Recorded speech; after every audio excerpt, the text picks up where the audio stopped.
I'm just curious dahil siguro paano mo ihiwalay ngayon yung iyong business interest doon sa public service kung sakaling mahahalal ka nga? Dahil of course, hindi mawawala sa isip ng mga tao na negosyante ka at baka magkaroon ng maaaring advantage or para hindi magkaroon ng advantage yung iyong mga negosyo sa inyong lugar.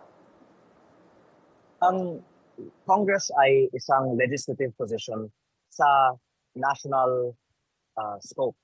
Kumpara sa kung ang isang tao ay tumatakbo para maging isang alkalde o isang governor. At ang isa pang masasabi ko po ay hindi naman po masama na ang isang kandidato ay may kaya dahil ang sinasabi nga po ng ibang mga kandidato sa ibang mga bansa na tumatakbo din sa mga political na posisyon. Katulad ni Donald Trump. Sabi niya,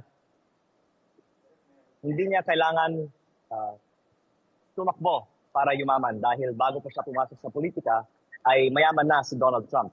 At kaya nga din po siya binaboto ng ibang mga Amerikano dahil naiisip nila baka siya pa ang pwedeng magdala ng pagbabago dahil hindi nga po sa politika.